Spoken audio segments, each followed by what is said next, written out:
El aire ya no es suficiente. Por eso nos movemos por el ciberespacio a máxima velocidad.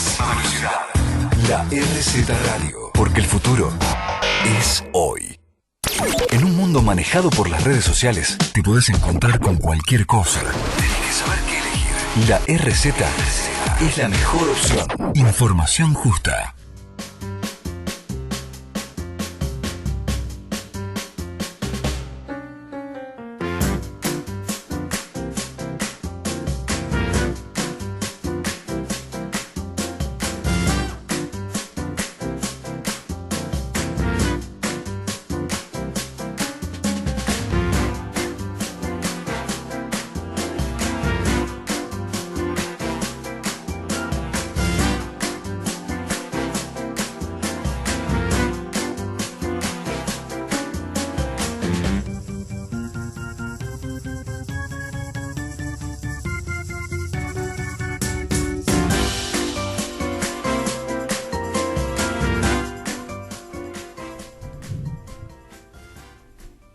Muy buenas tardes, queridos oyentes. Nos encontramos en una nueva edición de nuestro programa Una Mirada Austral, conducido por quien les habla, Erika Blum y Pepe Muñoz Aspiri. Hola, buenas tardes, Erika. Bueno, hoy vamos a tener un invitado virtual, porque lo vamos a tener telefónicamente, que justamente colabora en el cuarto número de Hechos e Ideas, revista a la cual vos te vas a referir ahora y nos vas a dar un pantallazo de lo que fue su presentación en el ámbito de la CGT el otro día, donde te vi tan bien escoltada, nada menos que por Juan Carlos Schmidt, secretario general, miembro del triunvirato, y por Monseñor, el que hizo una metáfora muy graciosa que dijo: yo no soy Villa de Persia en calzoncillos.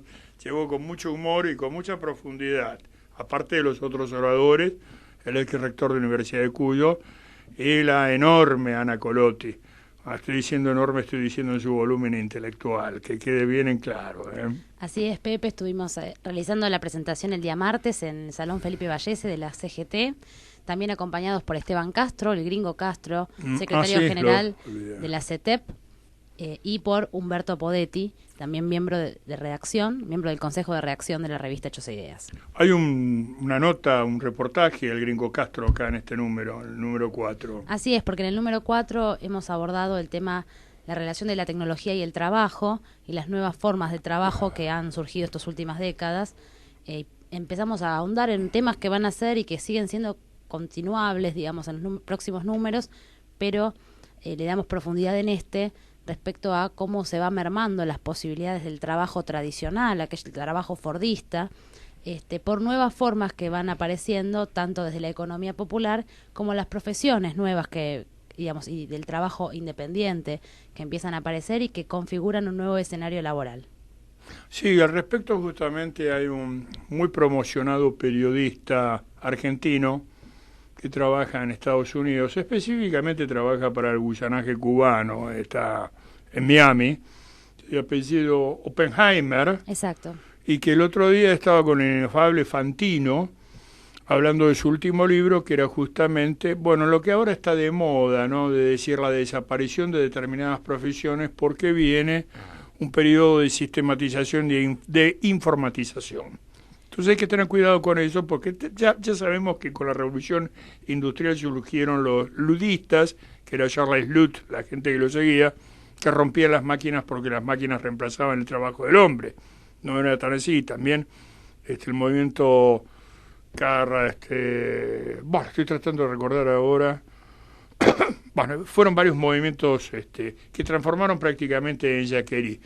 Pero hay que tener cuidado con ese argumento, porque es el que utiliza el otro inefable de Fernando Iglesias para decir que él está en contra de las escuelas técnicas, porque las escuelas técnicas es un concepto perimido propio de un movimiento político sustentado en una doctrina política completamente perimida, que obviamente no puede ser otro que el peronismo, porque es un criterio industrial y estamos en la sociedad de la información y el conocimiento. No me describe qué es la información y el conocimiento. Es decir, que en el hemisferio norte ya no se fabrican autos, no se fabrican barcos, no se fabrican casas, no se fabrican... No, es todo computación, todo digital. Y eso es una tontera. Obviamente que este número de Hechos e Ideas lo contesta contesta todas estas tonteras. Un trabajo interesante de Amelia Podetti sobre ciencia y trabajo. Bastante interesante. Pero lo que sí me gustaría es que vos nos hagas una visión de cuáles fueron qué es Hechos e Ideas, cómo nace y cuáles fueron las etapas que tuvo, porque mucha gente lo desconoce. Bien, respecto a lo primero que comentaste, Pepe, desde luego que nosotros estamos en las antípodas del pensamiento de Oppenheimer o de Fernando Iglesias. Obviamente, por eso digo, es una respuesta a esto. Y este avance, digamos, de la era tecnotrónica, esto que planteaba hace algunas décadas Brzezinski, ha tenido como consecuencia graves problemas en lo que Francisco denomina la sociedad del descarte, ¿no? Digamos, bueno, nosotros ponemos la dignidad del hombre por encima de todo el avance tecnológico y que el avance tecnológico contribuya a la calidad de vida de las personas. Respecto a lo de Amelia Podetti, el trabajo se llama Ciencia y Política, donde ella desglosa de forma muy interesante estas dos caras del liberalismo, tanto del materialismo como del liberalismo clásico al estilo Hobbes, y donde explica el profundo sentido político del pensamiento del pensamiento científico, ¿no? Como la ciencia no es inocente en todo esto.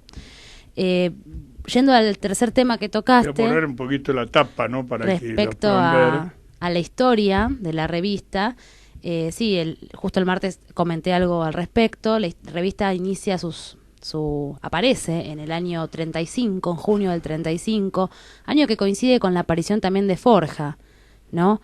Y también nace del mismo núcleo, del núcleo irigoyenista, que se oponía a la participación en las elecciones fraudulentas que se desarrollaron en el año 35. Era protoperonista prácticamente. Exacto. Porque en los comienzos, ¿no? Pero digamos, estaban ahí los brotes verdes del peronismo, si eran de Forja. Totalmente, totalmente. Sí, no hay vinculación directa. No, pero ¿quiénes escribían en esa época, por ejemplo? ¿Recordás algunos autores? Y mira, por ejemplo, escribía Arturo Sampay. Ah, bueno. Escribió algunos artículos respecto al tema de los derechos sociales y esta necesidad imperiosa que había de reformar la Constitución. También escribía Madariaga sobre el tema del voto femenino, que después va a ser uno de los integrantes de la comisión que va a redactar el conjunto de leyes que van a dar voto a la mujer. Y también escribía un tipo muy interesante que se llamaba Orne, que era un diputado entrerriano que trabajaba todo el tema de cooperativización de la tierra y repartición en los pequeños productores. Él luego va a pertenecer al Ministerio de Agricultura y va a tener un papel destacado dentro del gobierno peronista.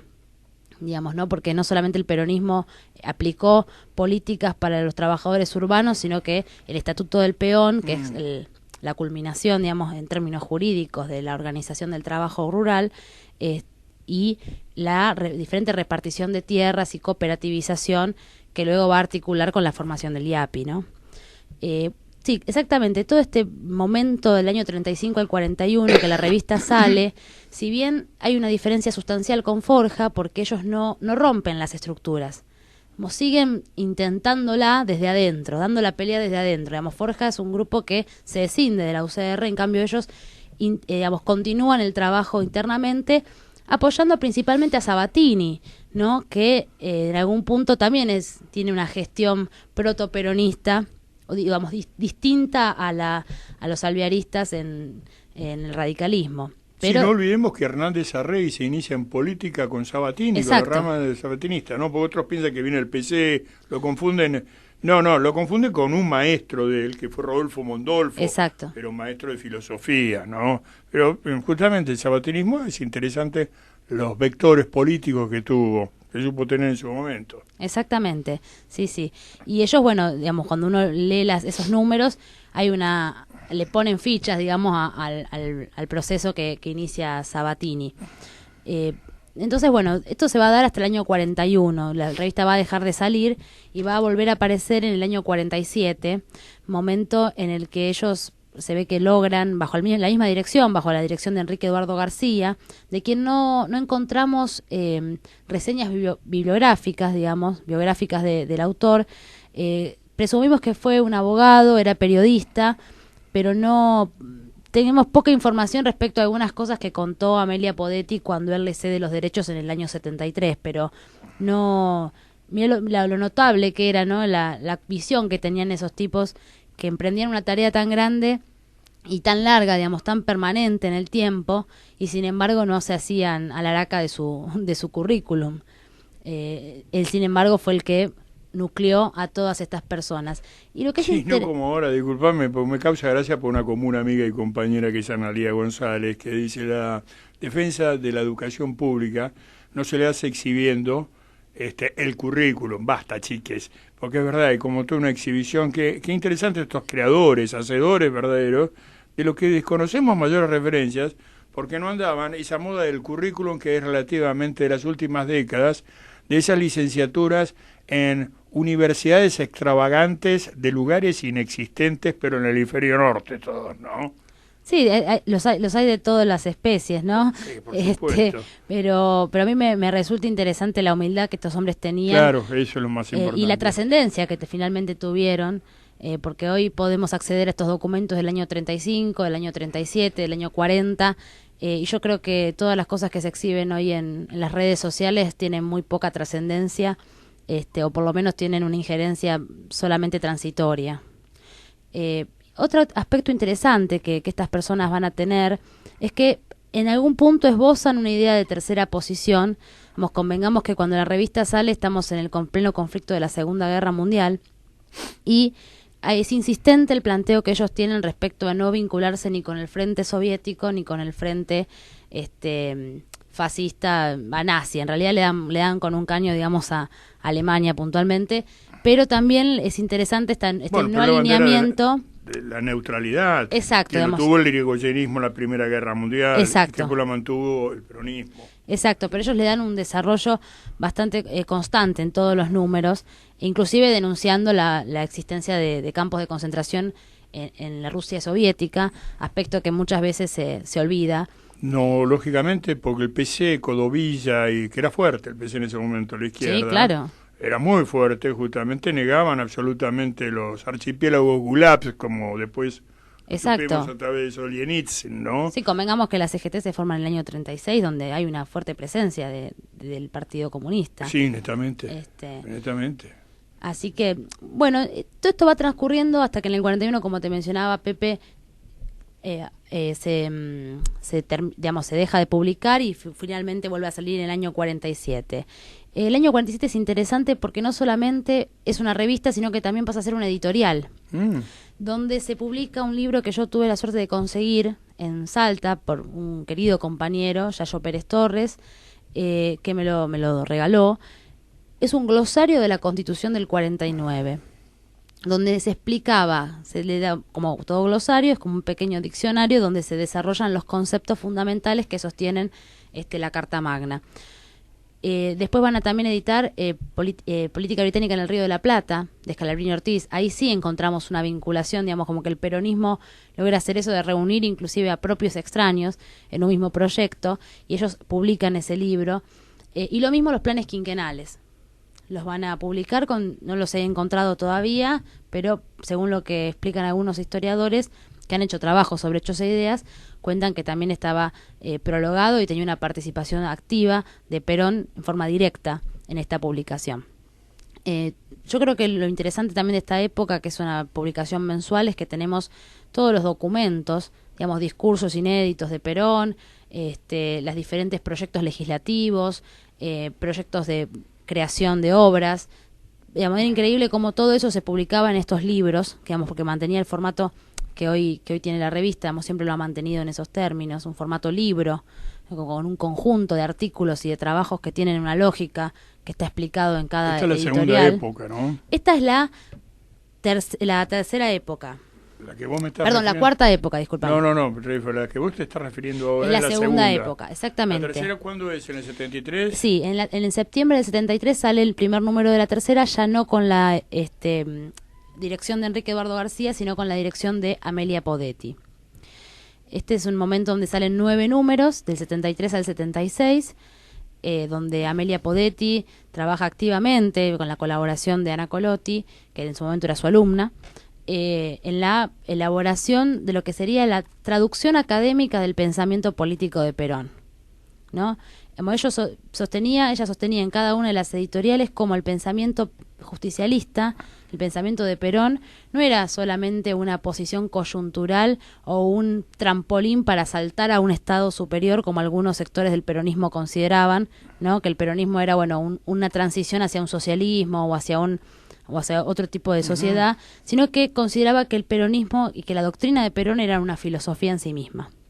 O sea, era una forma de pensar el mundo desde la periferia, en unidad, con los diferentes países hermanos, en esta idea latinoamericana que empezaba y que emergía, ¿no? con todo lo que fue Puebla, Medellín, digamos, todos estos indicios donde empezaban a aparecer los movimientos nacionales en diferentes países dominados por el imperialismo norteamericano. Y respecto a el tema justamente del pensamiento político, es muy interesante el aporte que hace en el desglosamiento del pensamiento materialista. Aspecto que en ese momento, digamos, el materialismo había deslumbrado a una juventud setentista.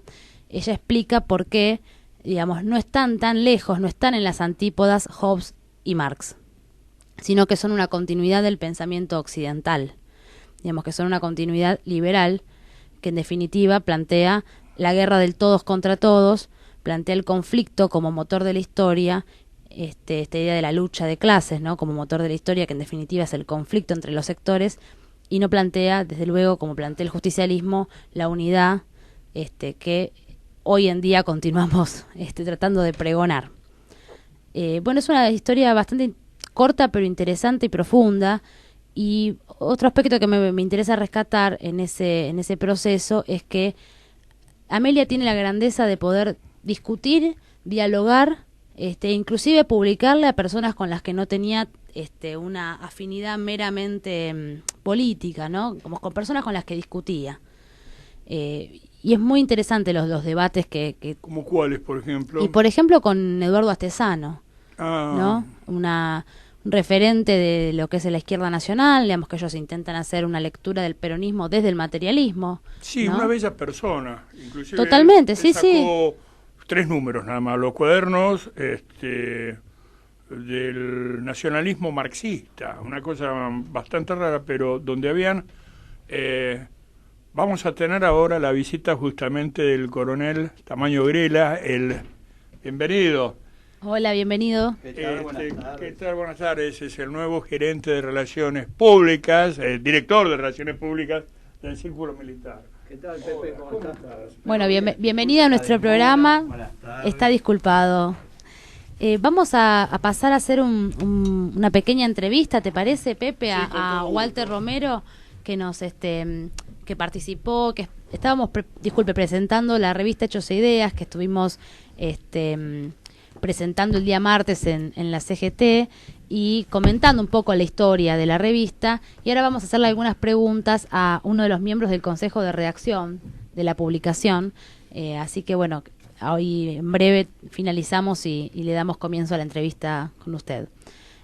Bueno, para finalizar y para comentarles, la revista la volvemos a sacar en el año 2016, ahí empiezo a participar, y bueno, hoy estamos auspiciados por el pensamiento de Francisco, quien nos sorprende y nos convoca a la unidad y nos convoca a la cultura del encuentro. Así que bueno, estamos en comunicación. Hola, Walter Romero, ¿cómo estás? Te hablamos de Una Mirada Austral. Muy bien, gracias. Estábamos comentando, Walter, sobre la presentación que realizamos el día martes. Queríamos tener tu opinión, tu apreciación respecto a lo ocurrido. Muy bien, estamos hablando de la artículo, por otra parte, Walter, el de una batalla olvidada, que es justamente uno de los cimientos de la nacionalidad. De esa batalla, de esa batalla hablábamos bastante con nuestro querido, para vos, para mí, para Erika, Alejandro Pandra. Ajá. Bien, bueno, justamente yo creo que este encuentro de antes de ayer, desde lo simbólico, es clave en la batalla cultural que estamos dando, ¿no? Tuvo un montón de elementos desde lo simbólico muy importantes de este encuentro, en la Casa de los Trabajadores, con gente de la pelea cultural, con gente de la Santa Madre Iglesia, con los trabajadores mismos, con la CETEP, ¿no? En fin, con gente del medio universitario, con gente del medio político, o sea que ahí se juntó una amalgama muy interesante y con una importante componente de esta generación de que por algún lado puede llamarse de los 70, la generación que era de emergencia en ese momento, sin duda una generación diezmada y cada vez más, creo yo, una generación de amigos. Concretamente creo que esta generación, y hay un artículo mío en la revista sobre ese tema, tiene necesariamente que hacer su último gran aporte a la unidad nacional y a la recuperación de una Argentina justa, libre y soberana, ¿no? Bueno, esas cosas estuvieron presentes el día de la presentación de la revista. Bueno, perfecto, Walter. ¿Y cuál es la expectativa, digamos, que te parece a vos que compartimos en esta cuarta época de Hechos e Ideas? Y justamente ser un elemento que aporte a la pelea cultural, que toca tangencialmente todas las otras cuestiones, toca la económica, la social, la política, la educativa, la productiva, en fin, todo. Entonces, todo tiene un trasfondo cultural y ahí es donde la revista sirve para estas discusiones, para aportar estos elementos y también sirve para la unidad que tiene que ser una unidad operativa, una unidad que plasme en acciones que para que en el futuro nuestra patria vuelva a ser justa, libre y soberana y en ella viva un pueblo feliz. Bueno, Walter, hola. Te agradecemos muchísimo tu participación y esperamos continuar con estos temas que son el hilo conductor de nuestro programa. Perfecto, estoy a disposición. Muchísimas gracias, Walter. Muchísimas gracias, Walter. Muy bien. Chau, chau. Chau. Hasta luego.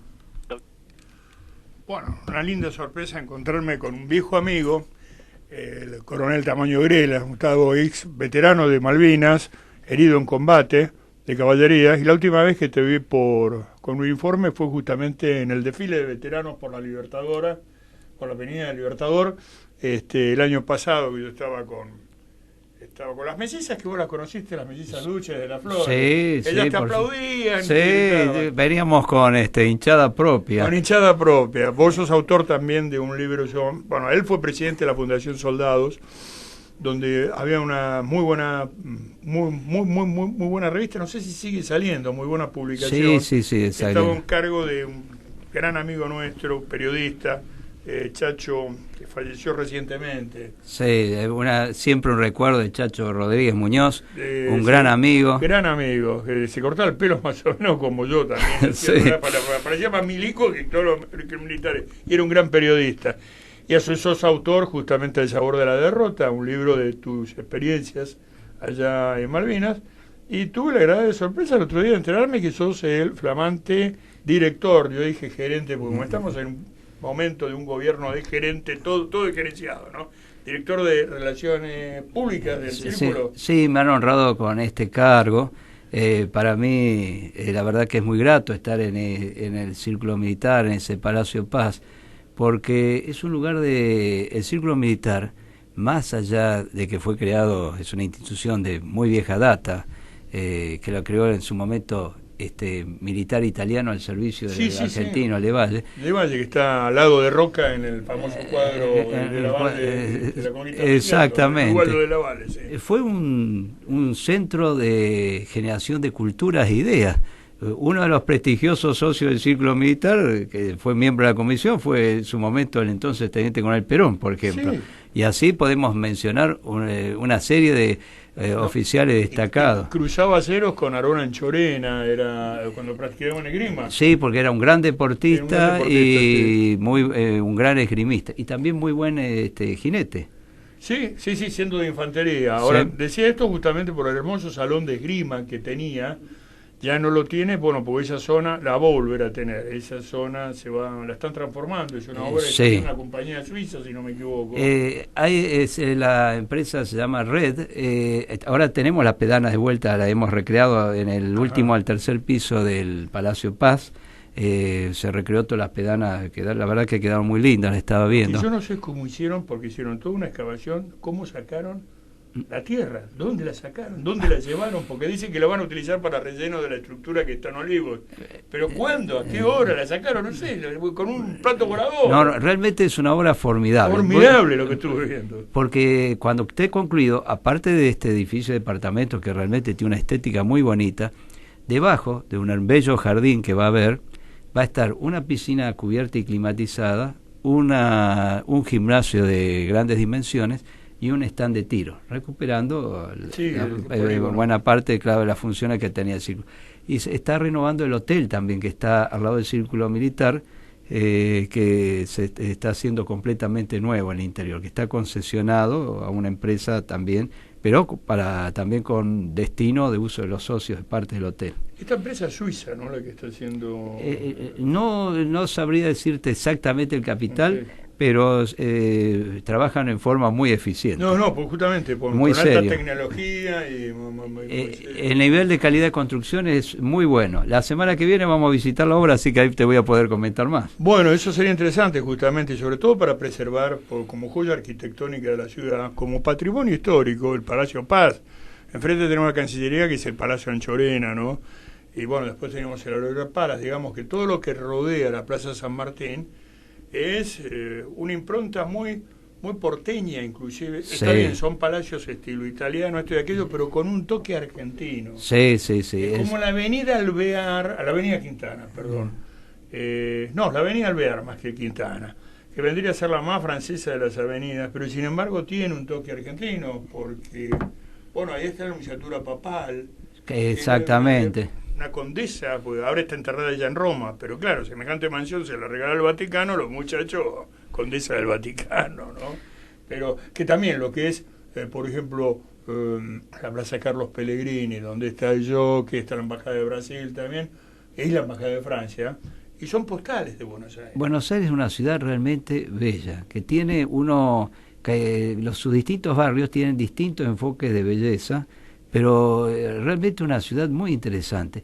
Y el Palacio Paz, que tiene visitas guiadas justamente, merece ser visitado porque realmente es una joya de la arquitectura. Y el Museo de Armas de la Nación, que se encuentra ahí mismo también, es un lugar muy interesante para ver, por la cantidad de colección de armas que tiene, muy rica, que narra toda la historia de los tiempos de la conquista española, pasando por la guerra de independencia, guerras diversas, de la del Brasil, Imperio de Brasil, la guerra del Paraguay, pero una colección, Primera Guerra Mundial, Segunda Guerra Mundial. Hay katanas samurái. Hay katanas, armaduras samurái. Comenzó con la colección del general Garmendia, ¿no? Tengo entendido que sí. Hay armas realmente excepcionales. El otro día miraba un cañón italiano, 37,5 milímetros, cañón de montaña usada en la Primera Guerra Mundial, que está puesta en una vitrina. Hay armas que realmente merecen la pena verse. Armas legendarias como las pistolas Mauser, las Parabellum, y así podemos, las MP40, los Garand, cantidad de armas hay. El Museo de Armas abierto al público. Abierto al público, está de lunes a viernes abierto, y los invito a que vengan a visitarlo. Sí, lo conozco, y después, bueno, muchas veces varios amigos que no siendo militares han alquilado las instalaciones del Círculo para casarse. Sí, tenemos un salón. Salones para casamiento. Hay un salón comedor que está abierto lunes a viernes y está abierto también al público, que se los recomiendo, se come muy bien, y en un ambiente realmente. ¿Sigue el salón comedor o no está bajo la obra? No, el salón comedor está en el Palacio Paz y se reinauguró hace poco tiempo. Se reinauguró, porque yo hubo uno que estaba al costadito, que estaba como arriba del hotel. Ese también, había varios, que estaba un comedor, digamos, un gran comedor que había que ir de saco y corbata, un comedor más de estilo casual que estaba allí, y había un bar que era para socios y más informal todavía. ¿Por qué hicimos la comida la comida anual, no el año pasado, el anterior, del Instituto Juan Manuel de Rosas? Porque estábamos buscando un lugar más o menos también podríamos haber alquilado un restaurante, pero un lugar más reservado para poder hablar de nuestras cosas tranquilo, entonces ahí comimos muy bien. Y bueno, te esperamos, Pepe, ahí tenemos salones para Lo que nos gustaría en otro momento que vengas y que desarrolles más el tema, porque ahora no nos va a alcanzar el tiempo, el tema de tu libro, que es toda tu experiencia en la guerra de Malvinas. Vos estabas arriba de un tanque pequeño, un Panzer. Sí, la palabra francesa sería autoametralladora, que es un vehículo blindado de exploración de ruedas. Pero de ruedas, sí. De ruedas, sí, 5 toneladas y media, bien armado, con cañón 90 milímetros. Sí, una experiencia interesante. En el libro traté de reflejar. La verdad que escribir un libro después de 30 años de la guerra cuesta bastante, porque hay que obtener un montón de información, concatenarla bien, darle el espacio-tiempo, pero sobre todo reflejar lo que fue la vivencia de un joven oficial de caballería en esa guerra, y sobre todo reflejar de las experiencias personales y lo que es ser un oficial. Porque yo siempre le explico, cuando veo a los oficiales jóvenes, cuál es nuestra responsabilidad. ¿Vos eras teniente primero? No, subteniente. Ah, tenía subteniente, 25 años. Recién egresado. Tenía apenas 3 años de egresado, sí, apenas recién egresado. Nos encontramos con un desafío particular, en una guerra no esperada, porque no era un conflicto. Y acá esto un poco se los dejo reflejado a la gente, que un oficial toma un ciudadano, lo forma para ser militar. Si toma un ciudadano que está acostumbrado a vivir una forma, que tiene un pensamiento, lo tiene que educar para que empuñe un arma, para que tenga la voluntad de abrir fuego contra una persona semejante, que es el soldado del ejército enemigo, y abatirlo en el combate. Pero a su vez también el oficial tiene que saber conducir a ese hombre para que cuando ese enemigo caiga herido, pasa a ser una persona objeto de cuidado, digamos también de respeto por haber sido herido. Es decir, las guerras tienen sus reglas, aunque no lo crean, pero muchas personas no, tienen sus reglas, tienen comportamientos, y ahí el oficial tercia mucho eso. Y además el oficial convive con otras cosas. Es la persona que tiene que cuidar esa tropa, pero también un día tiene que ordenar marchar hacia el peligro. Y después convivir uno con esa orden que dio y con esos riesgos que hizo correr. Y si tuvo muertos, bajas en su tropa, bueno, y cargarlo después, digamos, en su mente y no por ello colapsar. Y luego de la guerra uno se tiene que reconstruir y reiniciar. En pocas palabras creo que es un poco de todo esto. A mí me tocó ser parte de las tropas y realmente no lo esperaba. Fue algo, una mezcla de euforia, alegría, responsabilidad y evaluación de la situación. Y finalmente... Aparte conducir hombres, que no es una tarea fácil. No, de ninguna manera, más en situaciones... No ordenarlos, digo, conducirlos. Conducirlos, no es ordenarlos. No ordenarlos, conducirlo tiene muchas cuestiones, más en un ambiente geográfico como las islas, que es un ambiente de aislamiento, muy de un clima muy complicado, riguroso, sí. Muy riguroso, que estuvimos pronto sufriendo los efectos del bloqueo aeronaval británico, pero sobre todo les puedo asegurar una cosa: la vivencia de tener que enfrentar el peligro, de ser bombardeado, de ser atacado, de parar, salir una noche a hacer una misión esperando un ataque inglés, todo eso hay que tener las personas preparadas. Y debo reconocer que los soldados conscriptos estuvieron a la altura de las circunstancias, y los suboficiales realmente fueron verdaderos, siguieron instruyéndolos, formándolos y cuidándolos en medio de esas acciones. Eso, los suboficiales tienen un rol muy importante en un ejército, son los auxiliares directos del oficial. Inclusive los suboficiales que tenían más edad que nosotros, más experiencia, también era un elemento de contención y de acompañamiento para nosotros.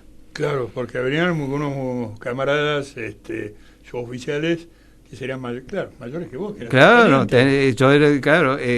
si bien tenía varios cabos jóvenes, teníamos los suboficiales que eran más antiguos, que tenían más años, que su experiencia nos venía muy bien.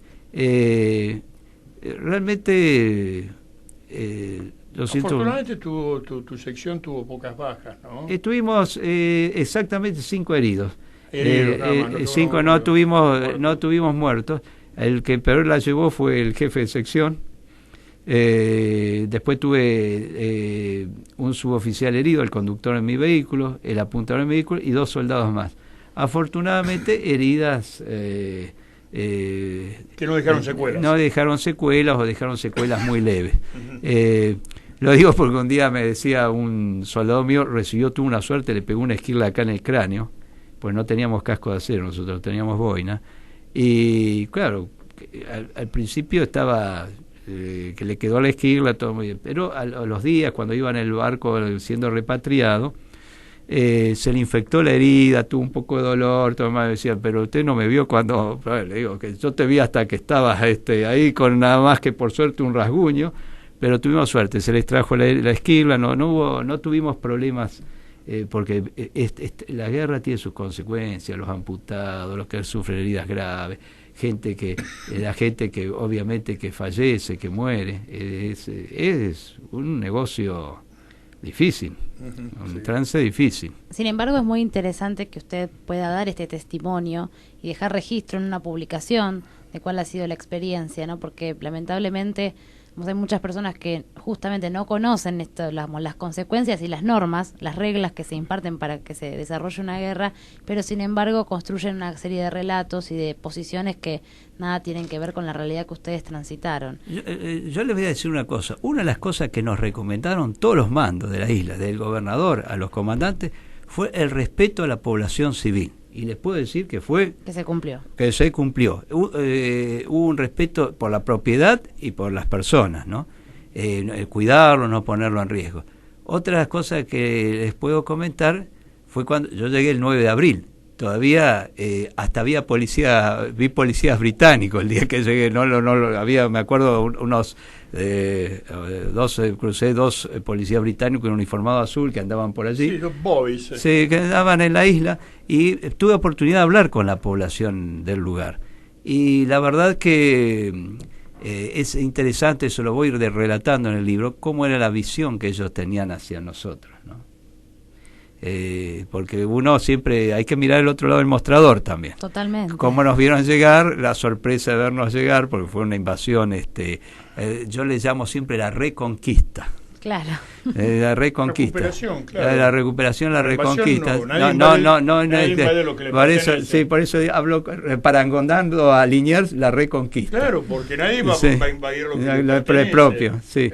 Pero ellos nos miraban como invasores. Es lógico, porque habrían isleños de 5 generaciones. Sí. Hay uno, Alejandro Betz, que actualmente es intendente de un pequeño pueblito de Córdoba, que él se define como argentino fueguino, porque claro, y que siempre encabezaba todos los que eran los reclamos argentinos en Naciones Unidas, Alejandro Betz como nativo. 6 generaciones de malvinenses tenía, pero no pudo volver más a las islas porque hicieron la cruz, lo tienen como un traidor, un descatado. Se casó justamente con una cordobesa, por eso está en Córdoba, que creo que era personal de Líneas Aéreas del Estado. Sí, Línea Aérea del Estado, claro, porque teníamos los vuelos regulares. Claro, los vuelos regulares que en realidad era personal civil, pero dependía un poco de la Fuerza Aérea, claro, como corresponde, ¿no? Porque había un representante de la Fuerza Aérea, había un comodoro, porque la ADE la administraba la Fuerza Aérea. Claro, administraba la Fuerza Aérea, y tenía una pequeña base allá, que bajaban, que eran generalmente Twin Otter. Aviones. No eran aviones de gran porte como... Los primeros servicios aéreos se brindaron con hidroaviones, con los Grumman Albatros, si no me equivoco. Sí, los ubico, y después se construyeron la pista, primero creo que fue una pista de aluminio, después hice una pista de hormigón armado, y hubo un servicio regular. Hay una cuestión también entre las islas y la costa patagónica. Había un gran tráfico en su momento, mucho antes de la guerra, entre las estancias, intercambio de ovejas. El primer gobernador de Santa Cruz, Carlos María Moyano, se casó con la fue a buscar se fue a buscar una novia a las Malvinas.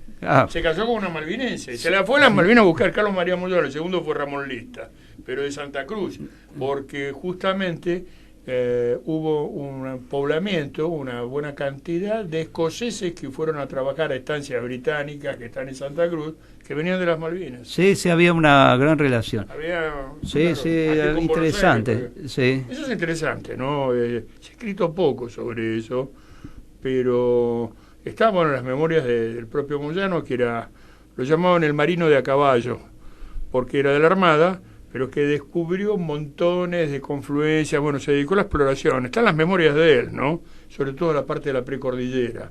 Y hizo importantes descubrimientos geográficos. Pero en una época en que los militares también oficiaban de naturalistas, como era Fontana, eran topógrafos naturalistas, de todo un poco. Eran personajes renacentistas. Sí. Y generalmente muy buenos escritores. Muy buenos escritores. Te incluyo, No, bueno, gracias. Te incluyo. Esto fue mi primer libro que traté de escribir, relatar, dejar un testimonio para que cuando mañana investiguen y digan a ver qué sentía un oficial o un subteniente en aquella época, tengan ahí de primera mano un testimonio. Y me hiciste acordar algo. Muchas veces siempre me preguntaban, cuando estaba en la fundación, por qué del siglo XIX había solo relatos oficiales y no había relatos de suboficiales o de tropa. Y le digo, y porque los que sabían leer y escribir normalmente eran los oficiales, porque tenían que confeccionar los partes, tenían que saber recibir las órdenes escritas. Los suboficiales en aquel entonces provenían de soldados destacados de la tropa y normalmente no sabían leer ni escribir. Porque estuvimos haciendo un libro en la fundación que se llamaba Crónicas de Cabos y Sargentos, y costaba buscar relatos de acciones de suboficiales del siglo XIX. Ya han entrado a mediados del XX, sí, había muchas ya otros relatos. Y esa es una de las razones. Estoy acordando de un suboficial, historiador Raone, sí, la biblioteca del oficial, sí, pero justamente que tiene mojones del desierto, tiene bastantes trabajos sobre la conquista del desierto. Muy buen escritor. Muy pero buen claro, escritor. ya es el siglo XX. Claro. En esa época los suboficiales se destacarían como buenos payadores, bordeonistas de guitarra, cantantes, pero no existía todavía. La educación pública, no tenemos que ahora está tan cuestionada. La pone Roca, la ley 1420. Cambia, Bueno, eso fue el gran cambio. ¿No? Eso fue un gran cambio. Argentina fue un país muy avanzado en la educación laica y haber puesto el registro civil. Todo eso que abrió la puerta a los inmigrantes también sirvió para que se fueran integrando a las distintas etnias que habitaban el país, porque las Fuerzas Armadas, la Marina, las policías, se fueron nutriendo de todas esas corrientes que se iban incorporando al esfuerzo de la construcción de la nación, ¿no? Que eso es interesante, verlo a la historia.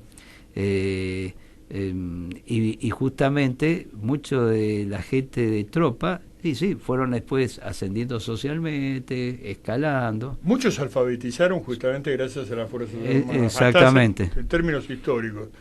Pero a principios del siglo XX había gente que desconocía lo que era un inodoro. Sí. Gente que se paraba arriba de un inodoro. Sí, es cierto. Bueno, lamentablemente eso, cuando ya la primera conscripción, muchos tuvieron que ser rechazados por chagásicos, casi un 30%, tenían bocio, todo esto. Entonces las primeras curaciones se las daba el ejército. Algunos los desinfectaban porque venían parasitados completamente. No estoy hablando con desprecio, estoy hablando de las pobres condiciones en que vivía el criollo. Y lo alarmaban a los oficiales del ejército las condiciones que encontraban de la gente del interior. Claro, pues lo venían. Bueno, el rancherío total. Salvador Massa era médico militar. Claro, nada menos que Massa. Salvador Massa era médico militar. ¿No? Que fue el que le llamó la atención el tema del mal de Chaga. Él estaba estudiando el tema de las enfermedades venéreas en las tropas y empezó a buscar también estos otros temas. Sí, y por ejemplo la enfermedad del mal de Chagas. Hay una linda película que se llama Ranchos de Fuego, ¿cómo era? Sí, con Felipe, con Miguel Ángel Solá. Sí, pero el tipo era muy bueno, porque él lo que decía, lo primero que había que hacer era incendiar los ranchos. Claro, porque estaba todo lleno de vinchuca. Claro. Digo que la veneria, igual que la enfermedad de Chagas, ataca todo el sistema circulatorio. Exactamente. Y este hombre era como un cardiólogo. Y claro, era militar de tropa. Claro, ahí... Entonces él trabajando... lamentablemente ahora estaba viendo que ha vuelto feroz, porque es una enfermedad propia de la miseria y de la ignorancia. En el sur, en Gualeguaychú sobre todo, y nosotros tenemos una amiga de Gualeguaychú, el aumento terrible de la sífilis. La sífilis se contrae por falta de educación sexual, en el sentido de que hay gente que no sabe lo que es un preservativo, y es propio de la miseria también, ¿no? Bueno, yo me acuerdo cuando era subteniente, era oficial de semana, sacábamos las cajas de sanidad, de los preservativos provistos, y se las repartía acarradas a la tropa para evitar los contagios de enfermedades. Bueno, pero es una forma profiláctica. Sí, profilaxis para evitar el contagio, que siempre para los ejércitos las enfermedades venéreas fueron un gran problema. Tanto en la Primera Guerra Mundial también, como en la Segunda, siempre porque la tropa, pues, por una cuestión también psicológica, cuando sale... Nietzsche contrajo en la guerra franco-prusiana sífilis, y dice que su locura un poco estaba relacionada con esa enfermedad. No vamos, pero ojalá todos los... Perdón, iba a decir una barbaridad, que ojalá todos los sifilíticos terminaran nietzscheanos, no es así, pero no, hay una barbaridad lo que iba a decir. Pero sí, son productos de las guerras, de todo lo que yo sé, de la violación, de la promiscuidad, de un montón de cuestiones. La falta de higiene también. Y la falta de higiene, porque ellos lo sufrieron, ellos no iban con una ducha portátil, y con un clima de órdago, de frío. Uno de los grandes problemas de los ejércitos históricamente, que después se empezó a trabajar bien, eran que las epidemias producían más bajas que las acciones militares. Claro. Ni hablemos en las flotas navales. La guerra de Cuba. La guerra de Cuba, la guerra hispano-yanqui, la gran cantidad de bajas que tuvieron tanto norteamericanos como españoles, fue por el paludismo. Exactamente. Y después la otra cosa que acabas de decir de los navegantes. Los navegantes tenían el problema del escorbuto, tenían los contagios que se producían por el hacinamiento.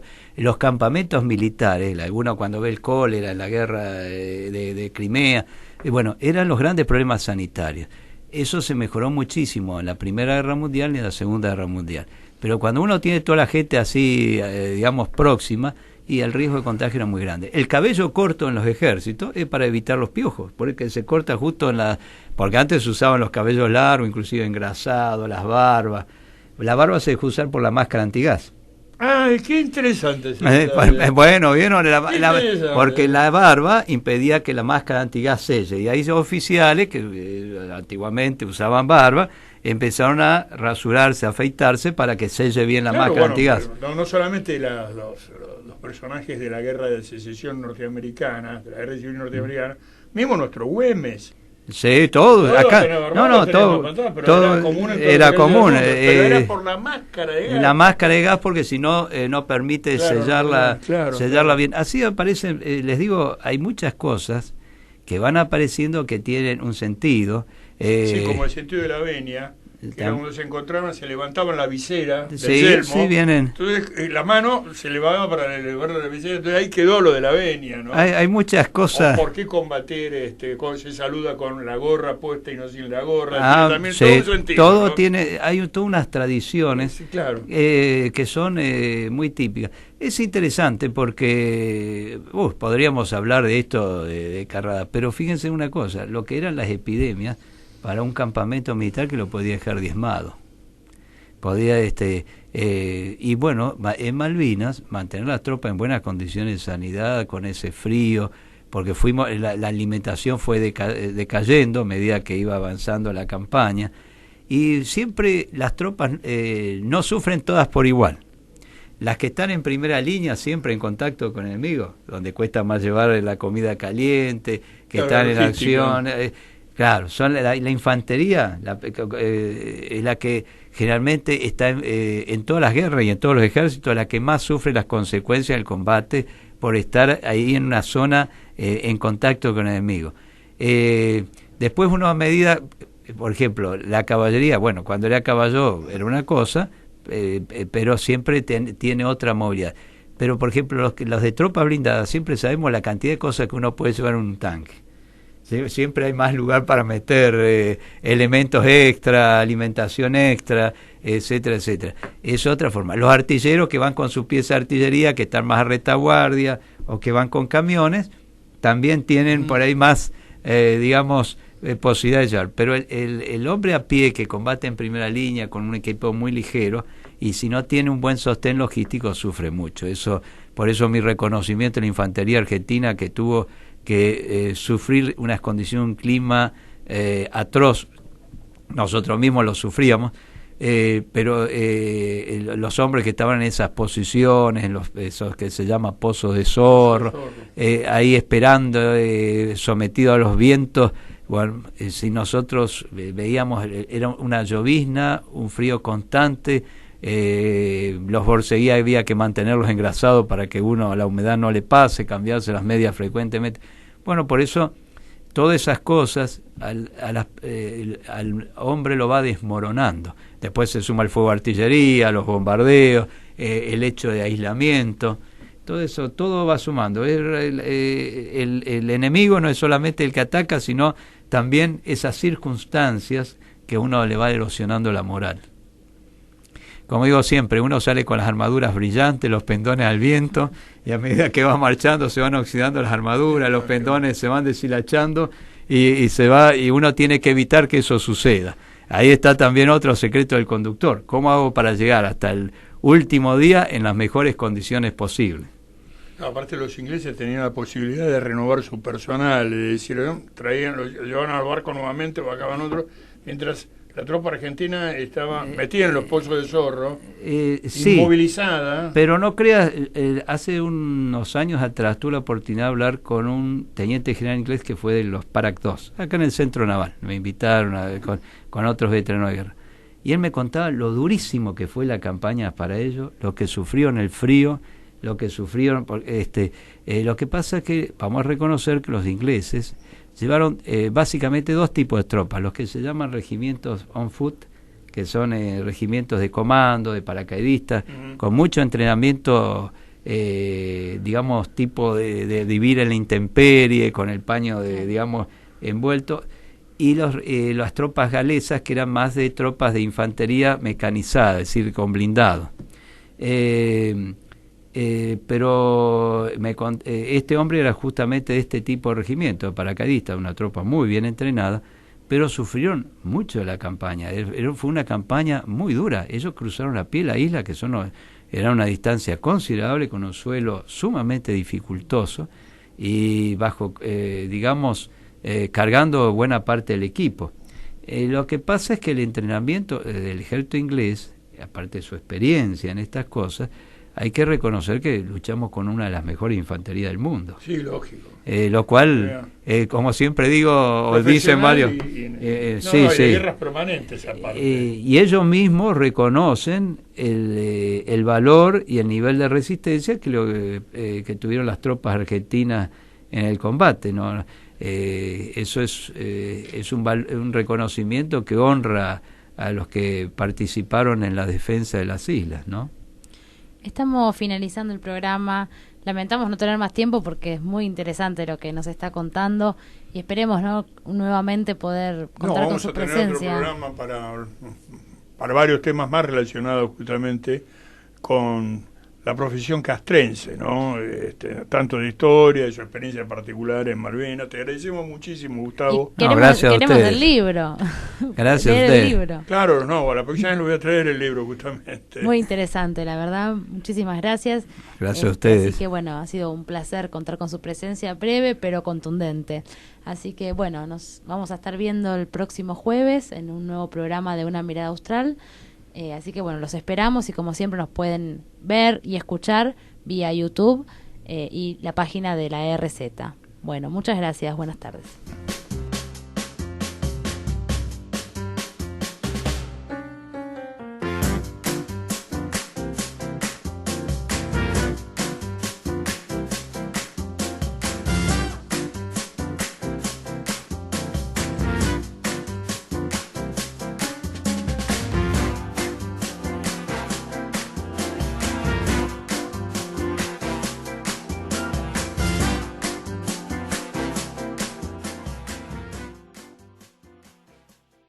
Desde Buenos Aires, Argentina, vía internet hacia todo el mundo, transmite la RZ. La RZ. Desde sus estudios ubicados en Avenida Callao 194, Ciudad Autónoma de Buenos Aires, la RZ. Una radio del Grupo Sónica. Una nueva hora comienza en Argentina. Son las 7 de la tarde. ¿Te juntás con amigos y están cansados de comer siempre lo mismo?